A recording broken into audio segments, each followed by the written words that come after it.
Alô, amigos. O Grêmio empatou em casa ontem contra o Bragantino. E eu já ouvi algumas opiniões, questionamentos, de que empatar com um time meia boca não é bom negócio. Olha, eu estive na arena e primeiro que o time do Bragantino não é um time meia boca. É um time bem arrumadinho. Tem boa saída de bola, tem jogadores interessantes, sabe valorizar a posse de bola, não é um time nervoso, a bola não queima no pé dos jogadores. E segundo, que o Grêmio jogou com um time misto.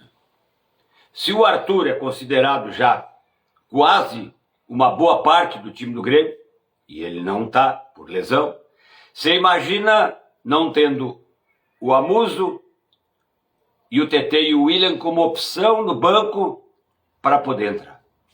Tivesse esses dois jogadores no banco de reservas, o TT e o Amuso, o William, melhor, o Grêmio poderia no segundo tempo, quando a coisa encrespou, continuar com a mesma dinâmica e ter a posse de bola para segurar um pouco o ímpeto do adversário.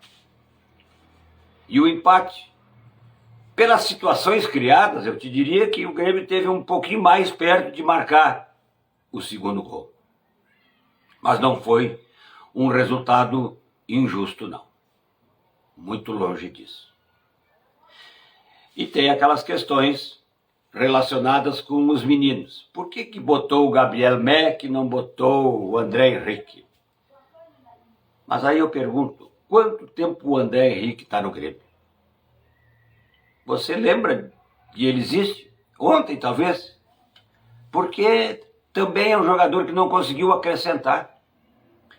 E o técnico, pelo andar da carruagem, o que fez? Ele não pode botar todos os meninos num jogo em que estava enroscado, que o adversário estava com boa qualidade, botar Roger, botar Riquelme, botar Thiaguinho. Se a coisa não funciona, a culpa cai em cima do técnico e toda a responsabilidade também vai junto com os meninos. E um outro detalhe que eu ouvi. Será que o Grêmio não comemorou, não exagerou na comemoração do título do Campeonato Gaúcho, que não valia nada? O Palmeiras fez a mesma coisa? Porque o Palmeiras ontem jogou com o Vasco, saiu ganhando 1-0 e perdeu de virada. E quem é Vasco na ordem do dia, então? O Vasco está abaixo ainda do que está jogando o Bragantino. E o Palmeiras está muito acima, porque o Palmeiras está disputando título, pelo investimento e pela qualidade do grupo que tem. E perdeu.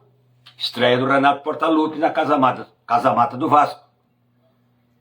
Então, algumas análises elas são precipitadas. Às vezes para mais e às vezes para menos. Mas muito mais às vezes para mais a precipitação. Se joga muito a responsabilidade por isso ou por aquilo. O Grêmio, que tinha 100% de aproveitamento em casa, empatou. E agora vai a Chapecó na segunda jogar contra a Chapecoense, que perdeu para o São Paulo na estreia do Roger Machado como técnico, lá em São Paulo, por 2-0.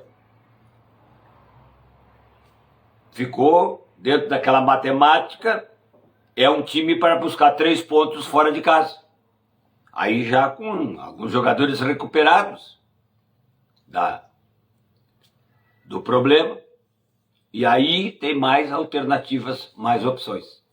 E na volta da Chapecoense, o Vitória em casa. Já o Internacional que não venceu nenhum jogo ainda, de 5 que jogou, o Inter precisa vencer. E o adversário tem bala na agulha, que é o Bahia. Porque depois o Inter vai a Vila Belmiro jogar com o Santos. Então é um campeonato que ele está ele está no começo, mas ele já está dando mostras das dificuldades que todo mundo vai ter. E vai ter muita gente brigando na ponta de baixo, e vai ter muita gente brigando por vaga para ficar ali no bolo e se aliviar de calculadora em função do rebaixamento. A dupla Grenal, na minha ótica, está está nesse cálculo aí. É pelear para ficar dos 10 para cima. O Inter hoje é o penúltimo colocado. Ele precisa urgente de uma vitória. Urgente. Porque nos últimos 7 jogos, com equipes da Série A do Campeonato Brasileiro, o Inter não ganhou nenhum. Nem um. Esse está pressionado um pouco mais do que o Grêmio. Mas, às vezes, a valorização ou a cobrança, ela precisa ser feita em cima do que o adversário teve para dar. E para mim, o Bragantino teve capacidade para administrar bem o resultado negativo e para buscar o empate e comemorar um ponto, porque era fora de casa. Ômega Construtora e Incorporadora. Sertel, a força que nos une. Sicredi, gente que coopera cresce. E sorrir fácil, porque sorrir é uma conquista. Tô achando o Elton meio borocochô. Ele vem aqui, fica me olhando com aquele olhar de paisagem. Eu até acredito que tá bom demais e ele não quer me contar. Mas dá uma compartilhada aí. Aquela forcinha. Vem comigo e a RDK, porque eu estou agradecendo a sintonia de hoje e o carinho de sempre.